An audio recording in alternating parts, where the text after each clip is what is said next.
You're listening to the Emissary Authors Podcast, where we help faith-driven founders and entrepreneurs tell the stories that matter. This episode was made possible in part by the Emissary Author Workshops and our title of the week, The Hope of War, from Emissary author Larry Cripps. Go to publishwithemissary.com/workshops and thehopeofwar.com for more details. Welcome to the Emissary Authors Podcast. My name is Paul Edwards, and we are back again with my business partner and partner in crime in general, Jason Todd. And we are going to be discussing, we are in the business of helping faith-based founders, executives, and entrepreneurs tell the stories that matter. Jason, we have got quite the story that matters today, don't we? We do. And I don't want to take anything away from it. We have our good friend Craig Andrews on. Craig, welcome. Thank you. It's a delight to be here. I've been looking forward to this. I was looking back because behind the curtain, I have my whiteboard, and I started making a list of under-leveraged assets. This is a under-leveraged asset. As Sir Isaac Newton said, we're standing on the shoulders of giants. Actually, I say that in the introduction to that book. And so it's not that I've uncovered any great new insights. What I've done, and as far as I can tell, I'm the only one that's done this, is I've taken a concept, the people have called them tripwires, entry point offers, different things like that, but they're usually simple offers targeting a low ticket purchase. And what I did was take that concept and figure out how to put together a complex first time offer is what I call it. Mainly because there's nobody that owns that space on Google but me, a complex first-time offer that leads to a high-ticket complex sale. Okay. Because when I originally started with this, I was looking at stuff that Ryan Dice, Dan Kennedy, and others had done where, or the Columbia House Records get 13 albums for a penny. And I was like, oh, I can do that. And I tried it and it failed miserably. And so I kept iterating, kept trying. And eventually I started figuring out, oh, okay. You can't use a simple offer to lead to a high ticket complex offer. You need a complex first time offer if your ultimate destination is a high ticket complex offer. So complex first time offer. Tell me a little more. Like I think I know what you mean, but tell me a little bit more. Yeah. So let me give two examples that neither of them my offers. So 13 albums for a penny, Columbia House Records. Did you guys see that offer? Or was that before? Oh, yeah. I fell for it many times when I was a teenager. Yeah. So that's a simple offer. You want albums? We got albums. Give us a penny. We give you albums for a screaming deal. Just join our record club. That's a simple offer. Then there's this guy named Bob Stupak that bought a hotel in Vegas on the Strip. And it was some dumpy old thing. And he decided he was going to turn it into a contender, make it a main player on the Strip. Today, you would know it as the Strat or the Stratosphere. I think it's recently been renamed as the Strat. But when he bought it, it was basically a Motel 6. He renamed it to Bob Stupak's Vegas World. And he ran a special that said, give me $396 and I will give you 3 days and 2 nights in one of my deluxe suites. When you arrive, there will be a bottle of champagne waiting for you in your room. All of your drinks on property are free, whether you're gambling or not. Even if you're sitting in one of our entertainment lounges, you pay nothing more for your drinks. Not only that, but for your $396, I will give you $600 of chips to use in my casino. So you see, we went from a simple offer, you give me a penny, I'll give you 13 albums. Yep. Complex offer, this offer has 4 deliverables. And we would say a complex offer has a minimum of 4, maximum of 5 deliverables. And if you start looking at the deliverables, the $600 of chips was certainly worth more than $396. All the drinks, if it's you and a spouse there and you like to drink, it's easy to see where that was worth maybe $396. Bottle of champagne, maybe $100. The room rate was a 10% discount off the published rate. So you start looking at that, and each one of those is basically worth about or more of the total price that he's asking. Yeah.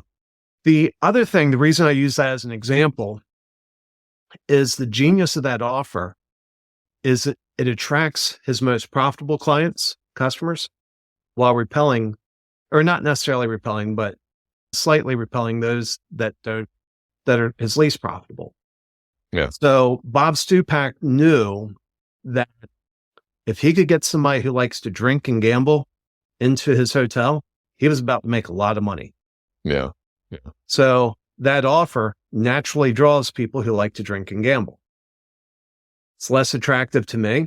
I'll have some wine, but I doubt he was serving the wine that would get me excited. Yeah. And I don't gamble. It's just not my thing. And so I look at that and I'm like, it's another hotel room. Yeah, free bottle of champagne and a few glasses of cheap wine. Maybe I'll check out one of the other 150,000 rooms available in Las Vegas. Yeah. And so that's the genius of that offer is Bob Stupak would make the most money when every room in his hotel was filled with people who like to drink and gamble. And so he structured his offer to attract his most profitable clients.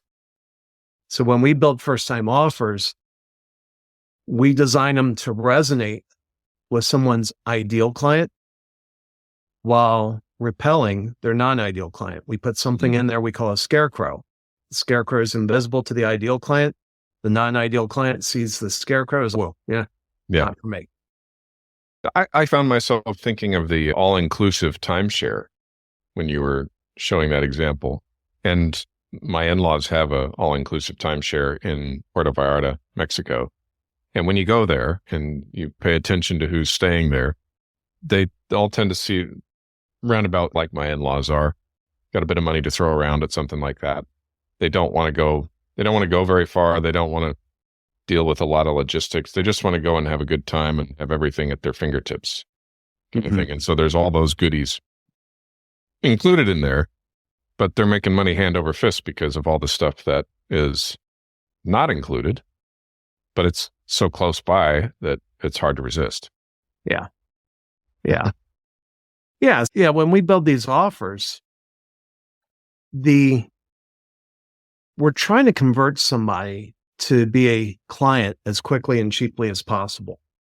And so I keep behind my curtain here a chart of 188 cognitive biases that drive the way people make decisions. Mm-hmm. And one of the cognitive biases there is the status quo bias. We fight to preserve the status quo. Yeah. So if the status quo is somebody is not a client, the best thing I can do is change the status quo as quickly and easily as possible.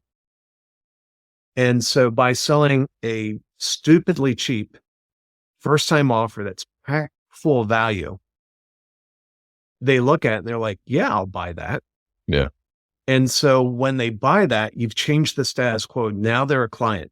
Dr. Robert Cialdini, expert in the field of compliance, he refers as consistency, that we are inclined to act in a way consistent with how we have acted before or how we've said we've acted before. So the sooner you can get somebody to act like a customer, the more likely they'll act like a customer again in the future.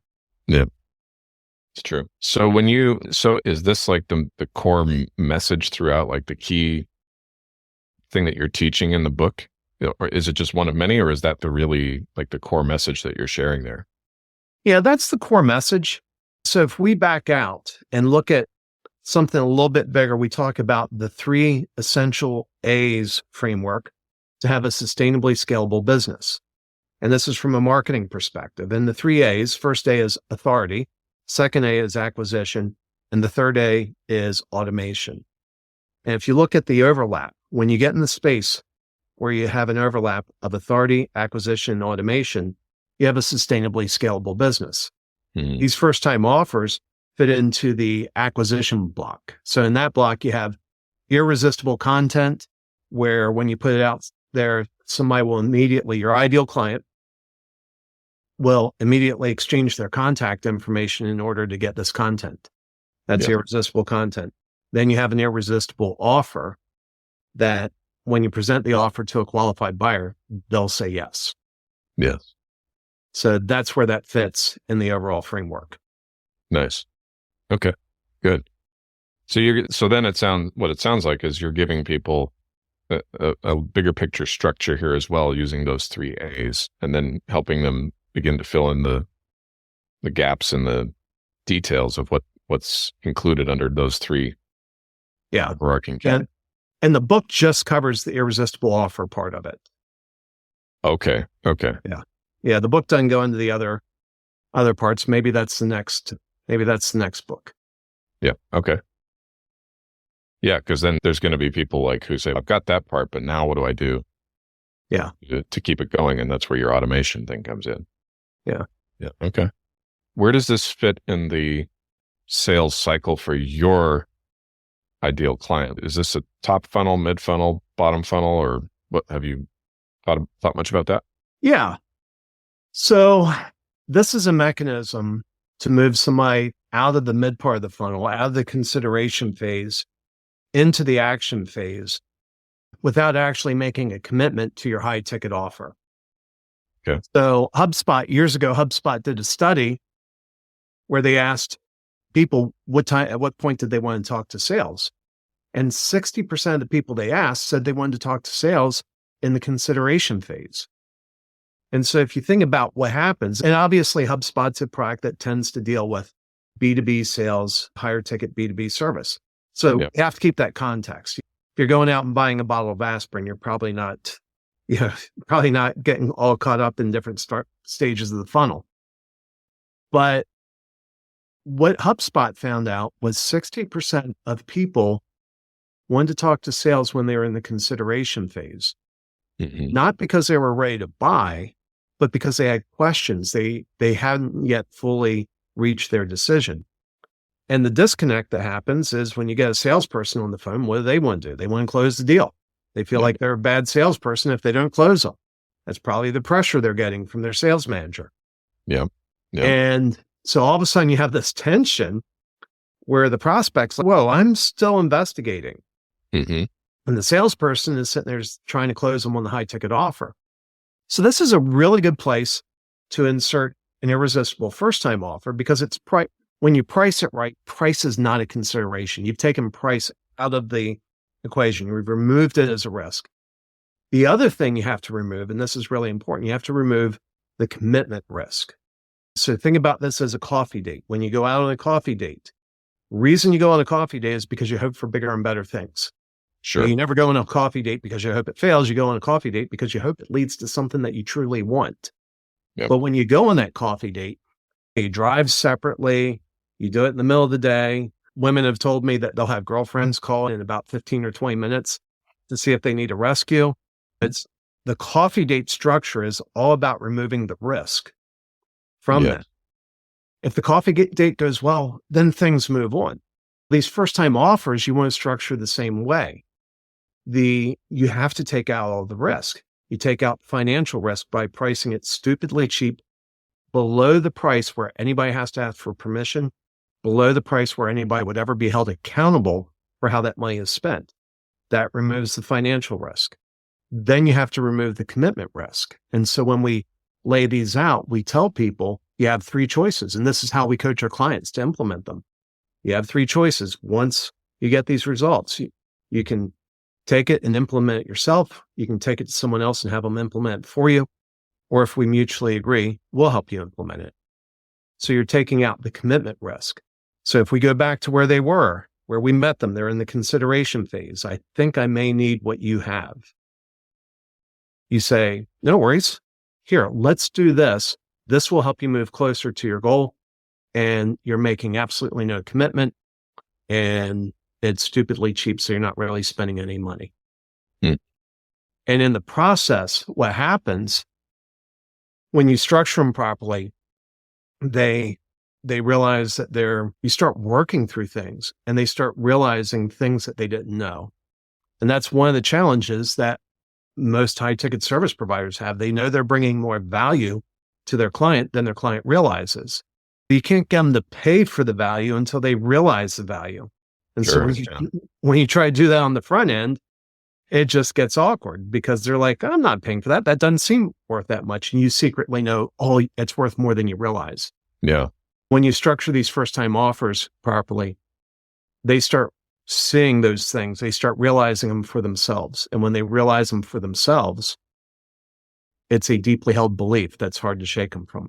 When they go back and they tell their colleagues, hey, we really should work with Paul and Jason on this. And the colleagues, instead of easily falling away from the arguments, they're like, no, here are the reasons. And they can vigorously defend the reasons why they should work with Paul and Jason. What I want to figure out then, Craig, is using the diagram you've just laid out there verbally for us, is where does, in your personal sales cycle as Craig Andrews, where is your book coming in front of that offer, right alongside it, after it? Is it a tool of persuasion for people to act on what they've programmed themselves to do by the time they've accepted that entry-level offer, or does it precede it? Where do you see it coming in? Yeah, I see it preceding it. So we talked about the acquisition angle quadrant that has the irresistible content and the irresistible offer. Mm-hmm. Book, I would put it in the authority circle. Okay. Yep. So in the authority circle, we've got three elements. One is an irresistible aura. We call that the Mona Lisa smile. You look at the Mona Lisa and she just has this weird irresistibility about her.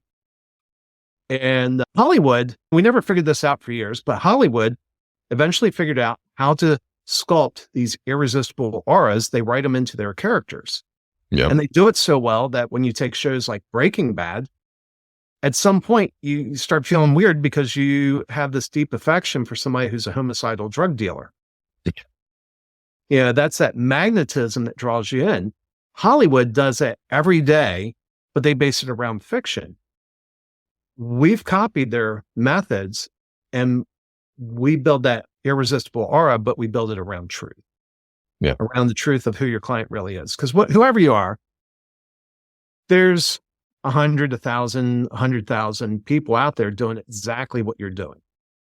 And I was having this conversation with someone yesterday, and he says, I provide cybersecurity. And I'm like, okay, what's your irresistible aura? And he said, we take care of the cybersecurity so you don't have to. I asked him, I said, how many of your competitors do you think are saying the same message? Yeah. He said, pretty much all. And with him, I wasn't able to quite get him to the point where he realized, I was like, so how do you rise above the noise? If your message is essentially the same as everyone else's message, what are you doing to rise above the noise? When we design an irresistible aura, we start pulling in traits that elevate you above the noise. It's no longer just about you, your product, and your service. In the same way that when you look at a Hollywood character, a well-developed character in a movie or a TV show, you start seeing all these different traits. Some of them you admire, some of them you don't. But in that, you see their humanity and you're like, okay, this is a real person that has these great strengths. They struggle with these other things. I'm drawn in. Yeah. So that's the irresistible aura. The second thing under the authority is irresistible ideas. And these are ideas that when you lay them out, they're immediately obvious, they're simple, they're clear, they're profound, and they shift you.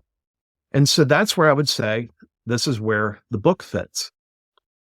And the third thing is broadcast. You have to have a method of broadcasting those irresistible ideas. Coming on podcast is one way of doing it as we're talking through it. But the other way is to actually put it in a book.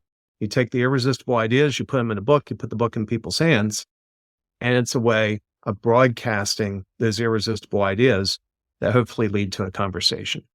Yeah. I think that a lot of people, particularly in sales, for instance, feel they need to have it all slicked out and figured out. And that is pretty far from the truth. Yeah. In fact, many times people will respect you more when you're just like, hey, you know what? I don't know what I'm doing today, but I'm going to figure it out. And the humanity in a situation like that reveals a lot about who you're going to be working with. Yeah. And actually, like you talked about earlier, draws a person in because we're drawn to human connection. Yeah. And it sounds to me like part of what you're talking about, particularly in the story with the getting gamblers into Vegas. Yeah. Is it really, you're looking for a particular type of human. Yeah. Or how they're expressing themselves, at least. Yeah. When you're building up the offer, you're making very intelligent decisions, perhaps, about what's going to benefit what they want and what benefits the organization. Yeah. And the reason I like that example with Bob Stupak is anybody gets it. You don't have to be a gambler. You could be Amish and you could understand that example. Yeah. You could be Mormon and understand that example.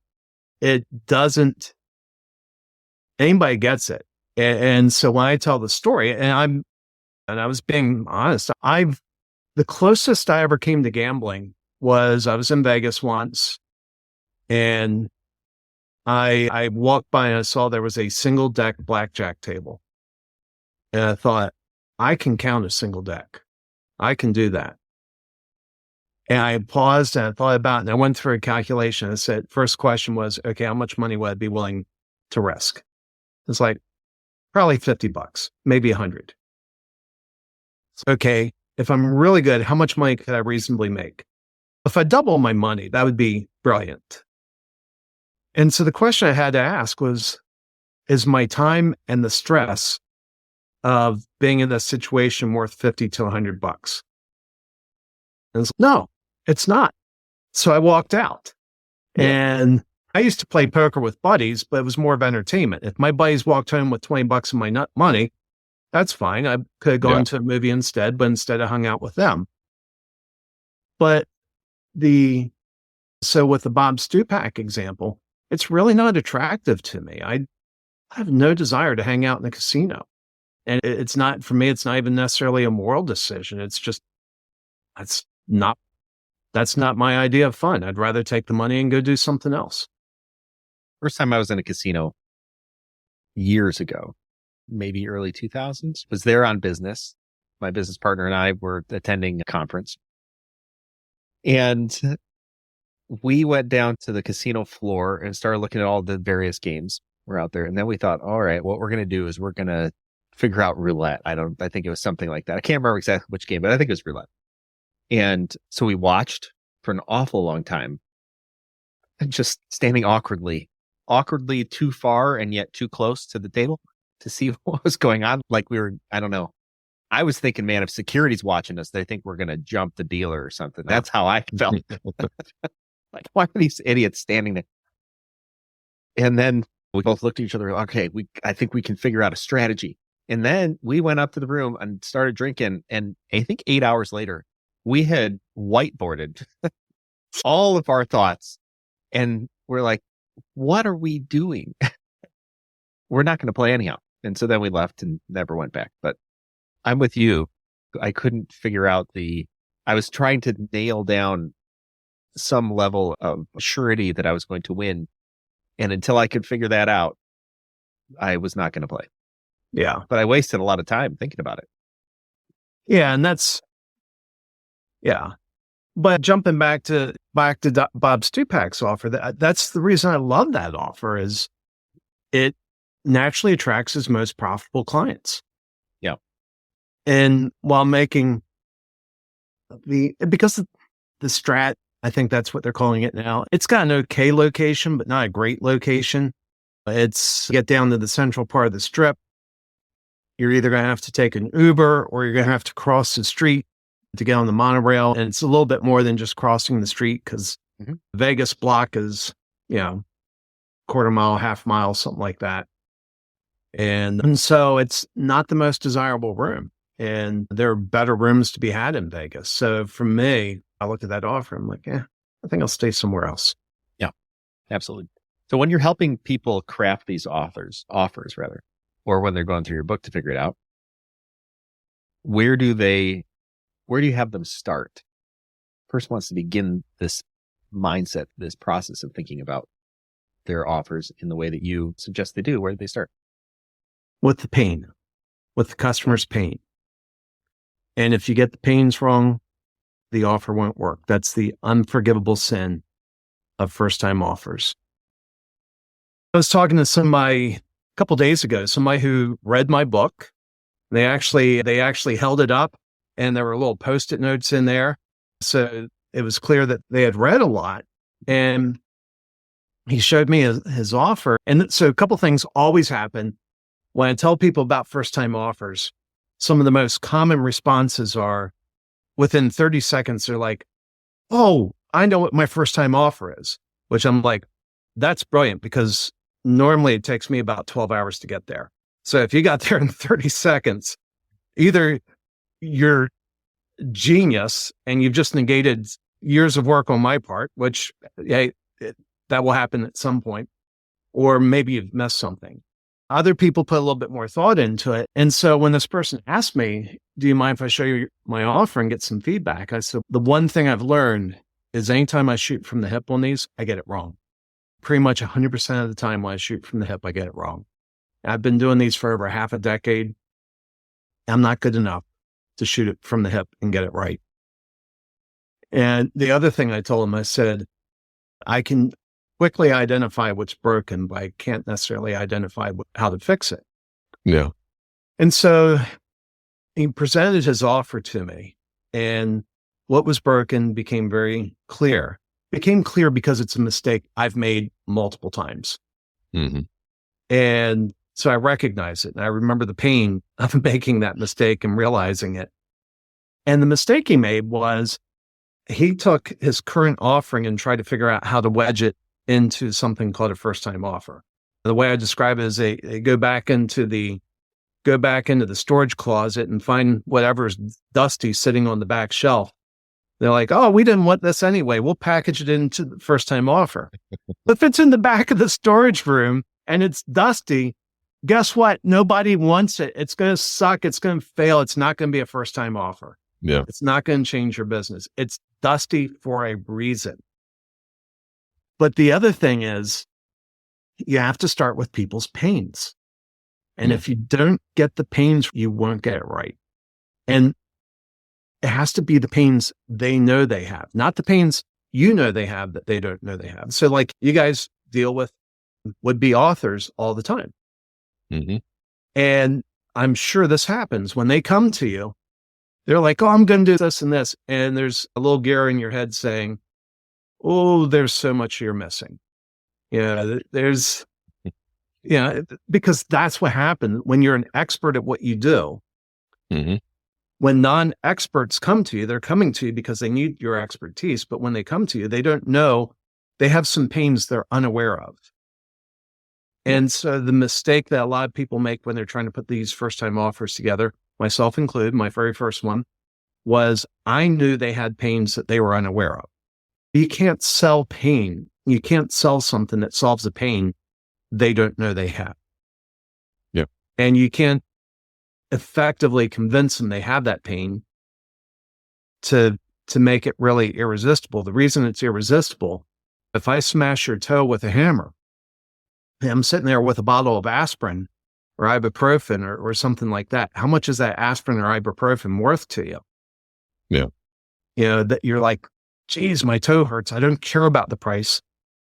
Give me that. Here, let me throw bills at you until this pain goes away." And so that's one of the keys that makes these offers work. You have to meet them at their pain. And back in 2021, shortly before I went into the hospital, very shortly, I had just gotten done designing an offer for a client. And they were in the car business. And the way we built the offer was we had a room of experts, because guess what? Any client that I work with, I'm not the expert in their field. They're the expert. They're the ones that live and breathe that all day long.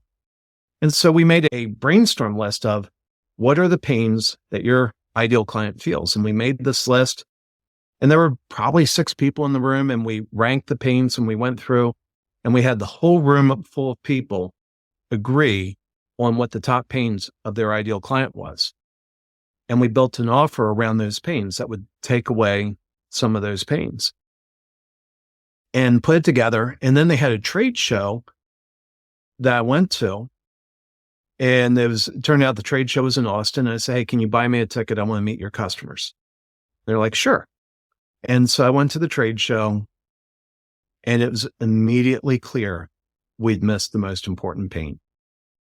Their biggest pain was a lack of inventory. If you remember back at the beginning of the pandemic, it was hard to use cars. Dealerships were calling saying, hey, I know I sold you this pickup for $40,000 last year. I'll pay you $50,000 if you'll sell it to me, because there was so much demand.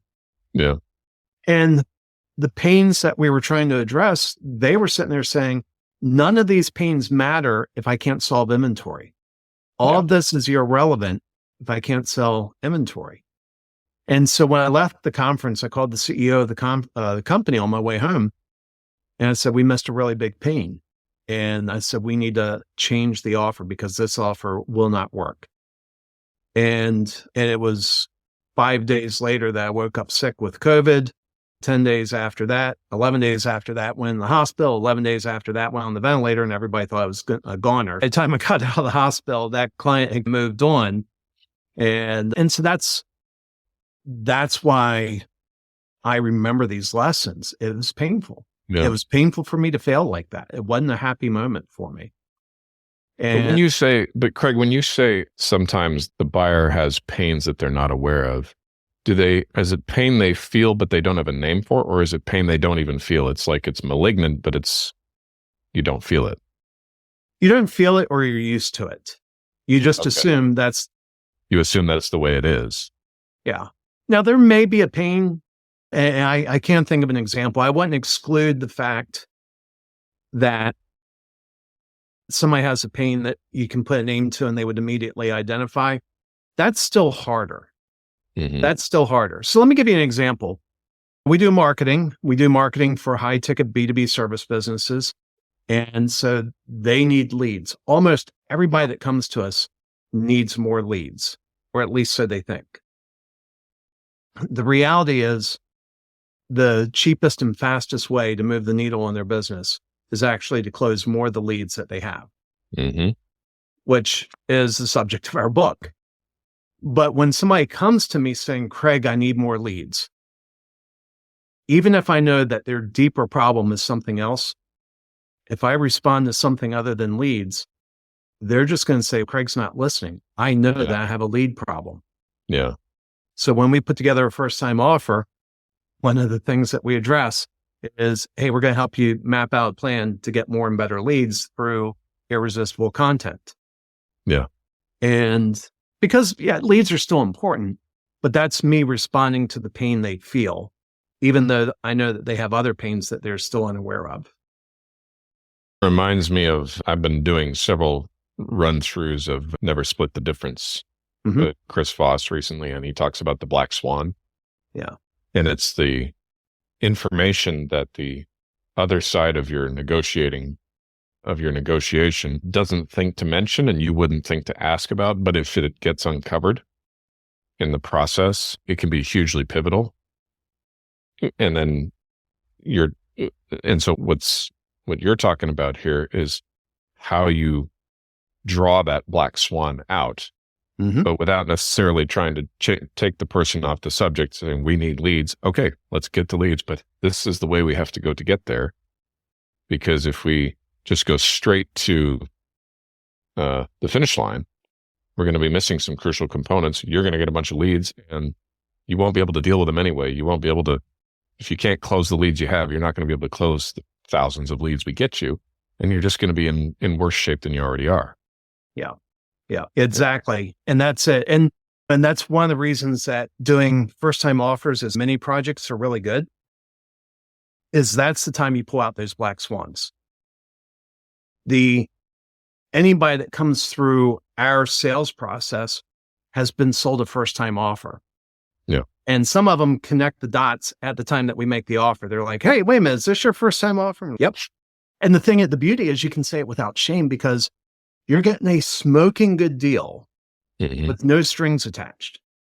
The difference between Columbia House Records, if you didn't meet your buying obligations, When you got those 13 albums for a penny, if you didn't keep buying albums, you got nasty grams from them. They were unkind. My wife joined that and she got some of those nasty grams.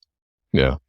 But the beauty of the ethics of these first time offers, because you're just looking to serve your prospect and there are no strings attached, you can tell them, yeah, we do this. And you're going to get a smoking value. And if you decide to take it off on your own and implement, that is fully up to you. Yeah. But when somebody comes through my process and I start talking to them about first time offers, if they hadn't connected the dots, that's what happened to them. Then I can start connecting the dots for them and say, how did it feel? As a customer coming through this process, as a client coming through the process, how did it feel? You're like, it felt great. Yeah. Do you want that feeling for your clients? One of the things I talk about from my stay in the hospital, when I woke up from my coma, my brain was really scrambled and I had a broken belief system. I believed some things that were untrue. And the first one, I'm convinced was the dumbest argument with my spouse. I know the dumbest argument I've had, and anybody that's been married or has a significant other, I see you guys laughing, see you guys have had dumb arguments too. And I guarantee you mine was dumber. So it started this way. I look at Karen and I say, I want to go home. She says, you can't walk. I said, I can too. I can walk. She says, no, you're laying in a hospital bed. You can't lift your arms or legs. You can't go. You just woke up from a 6-month coma. You can't even walk. And I was like, that's not true. I can too. I've been up 3 or 4 times already. We go back and forth. And the argument ends. I'm convinced she's wrong. She's convinced I'm wrong. The problem is all the facts were in her favor. Indeed, I'm laying in a hospital bed. Indeed, I couldn't lift my arms or legs. I wasn't even strong enough to press the nurse's call button. It would be like another week and a half before I'd built up enough strength to hit the call button for the nurse. Wow. And even then, it was taking both hands and smashing it down. And not only that, there was a big tube coming out of my throat and it was tethered to a machine next to the bed. So all the evidence was there to convince me that I couldn't walk, but because I had a broken belief system, I just thought, nah, she's wrong. She doesn't understand. Yeah. And so our clients, when they come to us, they come with broken belief systems. When somebody comes to you with looking to publish a book, they have broken belief systems. I'll tell you one, having published 2 books, part of my broken belief system was that writing the book was the hard part. Oh, yeah, that's a good one. I thought the hard part was done. I had the book written. Oh no, the hard part's just beginning. And adds a whole new angle to the spirit being willing, but the flesh being weak. It's like you'd say, I got the desire there, but I have no idea how underqualified my hardware is at the moment. Yeah, to actually execute that maneuver. I remember it clear as day in my brain, but getting my body to do it, different story. Yeah. The next argument almost happened a few days later, and I still had a big tube coming out of my throat, which meant I couldn't talk. I guess I was whispering to my wife. I had a trach. And I told my wife, I want my phone so I can text people. She knew I couldn't use my phone. I didn't know I couldn't use my phone. So instead of arguing with me, she got really smart. She said, sure. She pulled my phone out, put it in my hands, and I sat there and I stared at the phone for 5 minutes. I even have a picture of this, of me staring at the phone. And after about 5 minutes, I handed it back to her. Argument 1. My brain was mush. I didn't have any dexterity and I couldn't even unlock the phone. I just couldn't do anything with it. Wow. And so that's an example of what we call a workshop when you're trying to change broken belief systems. Yeah. Instead of giving another sales presentation, set up a workshop. Guess what first time offers are? It's a series of workshops. Yeah. And during those, you can help lead people to the process, to the point of understanding some of the things that they have undervalued, that they've not understood about the value that you bring to them. Mm-hmm. Bit of an art form to lead a person from their belief, from their point of belief, to what you know to be true. And I found that to be pivotal in sales, but also there's not a science to it necessarily. There's not a good 3-step plan to deliver that, it seems. What have you found? Yeah, let me think about that. I think one of the biggest things that keeps us from doing that is a lack of patience. So if I go back to something very common, as I mentioned earlier, people will come to me once they get the concept of a first-time offer. They immediately put something together, skipping the entire process that we've developed over a half decade to do it. And they'll ask me, hey, what about this? Now, when they present it immediately, I'm like, oh, this and this are wrong with it. I can see those things immediately because usually mistakes I've already made. And the desire is to just say, oh, no, that won't work, and here's why. In that case, I'm remembering one person in particular who did that and threw out something. And I just asked, one of the things that we say about first-time offers, and I'd said this, already made this clear in the conversation, a first-time offer must solve a problem. It's non-negotiable. It has to solve a problem. And the reason for that is, one, it's part of what makes it irresistible. People aren't necessarily going to pay money just for information. They're going to pay money to solve a problem.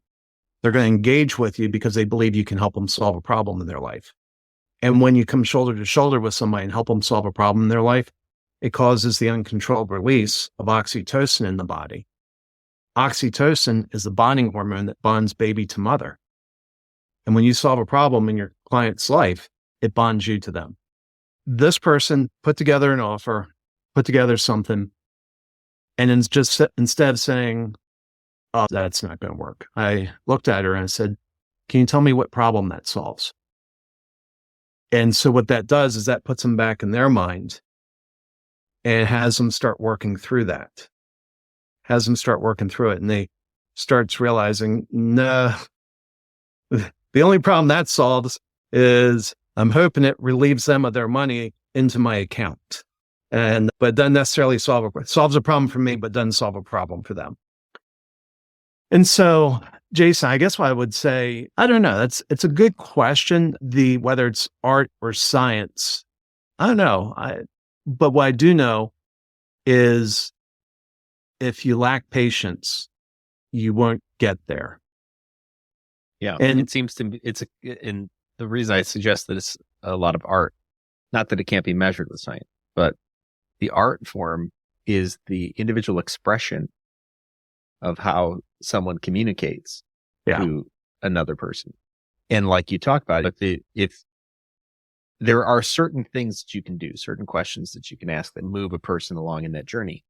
But to the funny remarks from before, two people can say the same exact words and that comes off completely differently.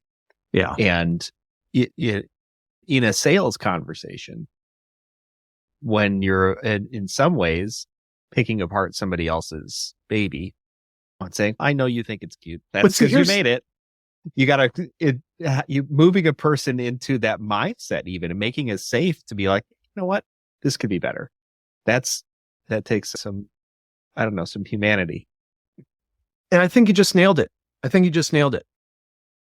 And I think the key, at least for me, is for me to be able to ask that question in a way that doesn't come across snarky, is I have to have deep compassion, care for whoever I'm talking to. And so if you've had kids, at some point, they have some art project that they bring to you. And in your mind, or in their mind, it's a Picasso. In your mind, looks like somebody vomited on this paper. But as a parent, you wouldn't say that because you have deep care and you have deep compassion for your kid. Yeah. and you want to encourage and you want to celebrate them. And so I think, Jason, to your point about the tone, I think the best way to fix the tone is to fix the heart. I agree with you. And combining that idea of fixing that heart with looking past the transaction. Because naturally we're going to have some transaction that happens here, but that's not the point. The transaction is just the process we go through to get whatever it is out that we're looking to achieve. And so from a parent to a child creates artwork, brings it back. The transaction in that is not, we're going to sell the artwork and it's supposed to be amazing. The artwork does not matter. It's the fact that kid created the artwork. They went through that process, that they enjoyed that process, that they also enjoy this relationship so much that they want to tell you about it. And they want to know that you heard and saw them. That is the point. All right. And so winding that back then into sales, working in an offer for somebody, I think you brought out this idea of patience and how important patience is to sales. Because if you could try and slam somebody through the offer, that if you took a little bit longer, slowed the whole pace down, and got to know that individual to understand why they even care about the work that they're doing, then the success rate goes up dramatically and the efficacy of it too. That they, like you talk about, you're going to have them stick around for longer because now you're solving problems over time. Yep, exactly. Let me go back to my example in the hospital to where, again, one of my family members was changing my broken belief system, but they were doing it with care. And I'll use this example. My sister-in-law was sitting with me in the second hospital during the day as I was just beginning to wake up and get mobile. And I'd gotten to the point where I could finally use my phone. And she was getting ready to leave for the day. And she said, if you need anything, just call me. And I looked at her and I said, Jean, do I have your phone number? Yeah. And in the moment, I truly couldn't, I thought I didn't have her phone number. I said, let me get your phone number. And she had a choice at that time. She could sit there and laugh at me and was like, Craig, of course you have my number. Oh my goodness. How could you ask that? But instead she said, Craig, what do you do on Friday nights? And so I drive out to the Wizard Academy. She said, okay. What do you do when you're driving out to the Wizard Academy? And I paused and it's like, I call you. And so she led me to this belief. I was still reconnecting memories. And I was like, oh, but it came across as care. It didn't come across that she was trying to make fun of me. It came across as care, that it was important for me to have dignity, and part of dignity was helping me regain my memories. Okay. You had this pivotal moment, and there's different podcasts we talk about it then there. You have this pivotal moment where, for all intents and purposes, you're done. But you come back and you relearn and regain. Now, how has your thinking changed, or how did that experience augment your understanding of sales and the processes that you go through with people? I think it amplified a trajectory that I was already on. And so when I talk about these examples where I had broken belief systems, the inescapable memory of my not so distant past is the stupid argument with my wife about whether or not I could walk. And it brings a level of humility to me. I was like, Craig, if you weren't smart enough to figure out, look at all the evidence before you and figure out that you truly couldn't walk. And it was because you had broken beliefs. Turns out the broken beliefs were tied to dreams I had when I was in my coma. If insurmountable evidence that you couldn't walk couldn't persuade you that you couldn't walk, then you need to be more patient with others when they come to you with broken beliefs. And so I would say I was moving in that direction. I would say it amplified that. And it gives me something very tangible that I can remember of a time where I had horrendously broken beliefs. And I look at how people were patient with me and helped me. And the most effective arguments was when they led me to the answer instead of giving me the answer. Yeah, absolutely.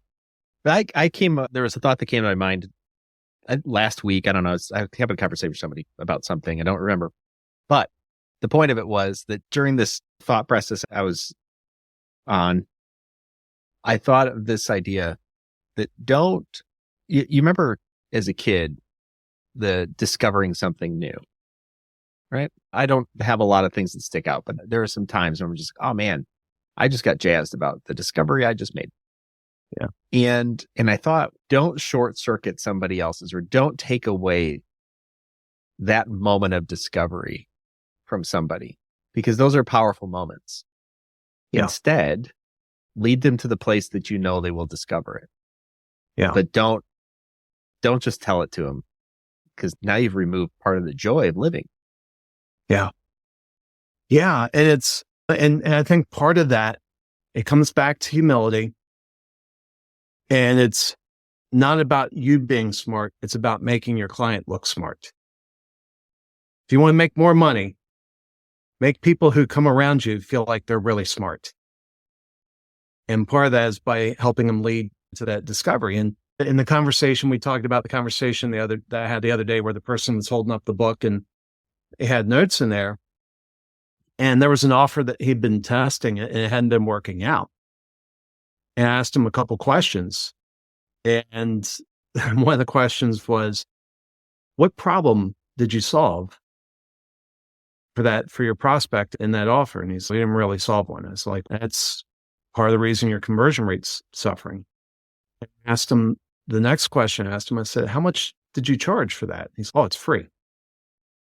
And I pull up a little presentation I have called Free versus Really Cheap. And I go through it and I get to a point before the end, and all of a sudden he blurts out, the most valuable leads are the ones that pay some amount of money for something versus getting something for free. No. And that was that moment. He reached that on his own. He feels better because he reached that on his own. At that point, I was like, you're exactly right. For me to continue on, wait a minute, no, I haven't finished this. No, the point was received. He got there on his own. He's going to feel best having the confidence that I figured this out on my own. And so from my perspective, I need to remember, okay, for me, that's success. My success is not me telling him. Success is me getting the important thoughts I know he needs, the important beliefs I know he needs to have, having him self-realize those. Yeah, I think so much of this group of young men that I was mentoring for a while, I'm still in touch with several of them today. And they would come to me with some very broken beliefs, as a lot of young men in their early 20s do. And I would just sit there and listen to them. And if I challenged it, it was very indirectly from an angle they weren't expecting. But I never did what a lot of people our age and older do, right? It's, let me tell you what the real is thing. Here's Sonny. I didn't do that. I let them find out for themselves. And then eventually, some of them would bang their heads against the wall enough times with certain things. And they'd come to me and say, I don't know what it is I'm doing wrong, but I'm broke all the time. And I'd say, let's look together at your purchasing habits. And they'd spell out what they spent their money on. And I said, I can see what you're spending your money on. No wonder. And he said, yeah, but what do I do about it? Now I've got debt. And I said, you can get out of debt. That's not a problem. In fact, I'll tell you what, if you follow the steps, I'll buy the Dave Ramsey thing, right? And lo and behold, he did. And he followed through and got out of debt. And now he has surplus money, and he got promoted, and he got better jobs, and he has more savings, and he has more disposable income. And he texts me every so often showing me his balance. And I've never said, I told you so. I've just said, attaboy. And in saying that, you just brought out something that we were talking about earlier. Remember, I talked about the power of solving a problem in somebody's life? Releases oxytocin in the body, which is the bonding hormone. That's why he keeps coming back. Yeah. He keeps texting you. You are forever bound to him because you helped him solve an important problem in his life. I'm glad that you brought that up. I think it's level 2, maybe even level 3 thinking to understand the chemical nature of sales or the chemical nature of consulting or working alongside other people. And it is much more complicated internally in not just our brains, like, hey, they're thinking through an offer. No, their body is responding in a certain way.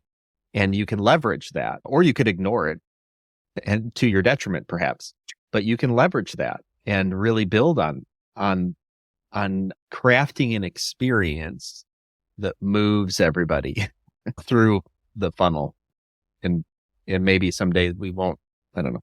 This idea of funnel was an interesting one that people have always had funnels, but at some point in time, somebody's, hey, we should call it funnel. And then we should make them really complicated and send stuff.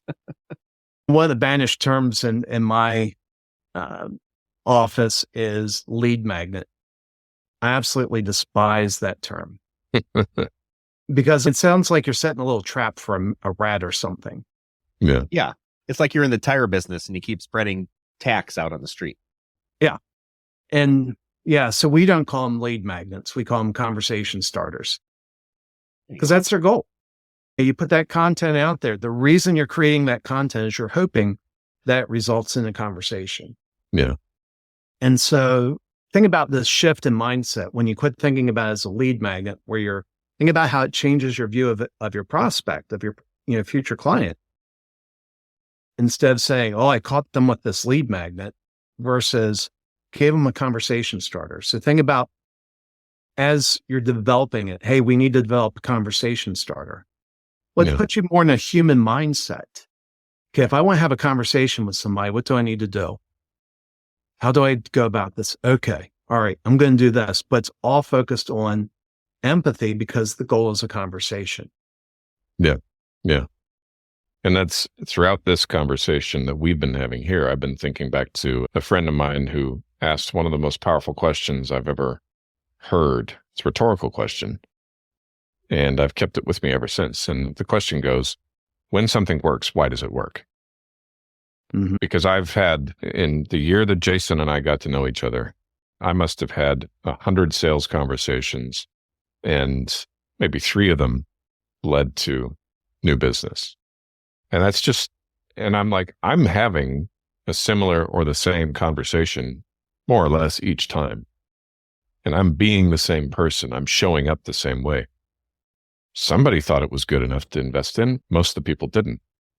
So why did it work when I did? What was the special sauce there, right? What was the special circumstance? And of course, there's an infinite number of variables, and you can't necessarily nail it down into settled science. Right. But at the same time, it's not like I just got on a conversation and said, I think I'll just talk about whatever I feel like today. I did have a science. I did have a sequence I was following. I did have a structure to the conversation. So there is some science to it. And I think when you start to put these things in front of people using the angle we were just talking about, where you're facilitating that bonding through empathy, right? You're trying to see where they're coming from. Are you going to get everybody? No, because most people are not ready to buy right now. So you have to level with that. But are you going to get more than you could going the lead magnet route of treating people like rats in a cage? I think absolutely. And just recently, as a matter of fact, I won't get into the specifics of it, but I decided for launch of one of our newest titles that I was going to go to the target audience with a very genuine message that connected to some content that was aimed at them, and just tell them, I thought of you when I came across this, or when we did this post, have a look and let me know what you think. That was all I wanted. I didn't want to sell them anything. I just wanted to start the conversation. And I was amazed by the amount of positive responses I got to that. it was like one of them went so far as to actually say, I want to talk to you about publishing a book. But it was because it was precisely what you're talking about there. It was the difference between a conversation starter and a lead magnet. Yeah. And we work exclusively in high ticket service businesses. And when you're dealing in the high ticket space, you have to have deep empathy. They have to know that you're focused on their good. Yeah. I talk about, I've had this conversation a lot recently. So I used to market chips for mobile phones. And so my customers were Nokia, Apple, Samsung, Motorola back in the day, Ericsson back in the day. And Nokia at their peak was producing 1 million phones every day. Yeah. And so if you can picture this production line with 1 million phones a day running down, if you make a mistake, all of a sudden you got junk piling up at unbelievable levels. Yeah. And so to be able to close those deals, they have to have immense trust in you, because the cost of being wrong is not only too expensive, but it's unmanageable. Significant. Yeah. How you make a mistake, what do you do with 1 million phones of inventory? That's significant. And so when you're dealing with high ticket service businesses, often their biggest concern is not the price. It's the consequences if something goes wrong. Yeah. So one of the places that we've operated is financial advisors. You're messing with it's more than their money. It's their hopes, their dreams, their future. Yeah. This is time with their grandkids. That's what's at stake. And when you look at it that way and you start acting with empathy towards your prospects and realize this is what's really in play. It's not about, did we get a 10% or 18% return? It's really about whatever their goals are, and there are different personas for financial advisors or for high net worth investors. Some, 34% of them, are trying to build a financial legacy. Yeah. And they're called family stewards. And so if you mess things up, you're messing up the most important thing that's driving their actions, which is to build a financial legacy that passes on multiple generations. Yeah. Another persona is the independent. Their primary goal for investing is to be able to walk into work one day and tell the boss to shove it, to reach the point in life where they work on their terms. Yeah. And if you make a mistake in their life, maybe they have to work longer than they want. That's really what's at stake. And it's that empathy of understanding what's really in play, that when you're working on these high ticket deals, you will close more deals the more your prospect is convinced that you care, you're concerned about what they're concerned, that your goals are their goals.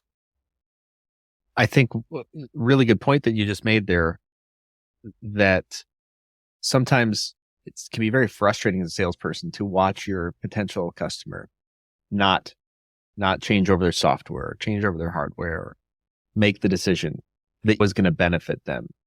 Yeah. When the piece that maybe the salesperson is missing is what you just talked about, that they can see all the benefits. You haven't fully addressed what happens if it goes wrong. Yeah. It's been a delight for me, Paul and Jason. I appreciate your time. Appreciate the discussion. Great to have you on, Craig. That's all the time we have for this episode of the Emissary Authors Podcast, where we help faith-driven entrepreneurs, executives, and founders tell the stories that matter. Our guest is Craig Andrews. His book is Make Sales Magical. And my co-host, Jason Todd. My name is Paul Edwards. We'll see you back here next time.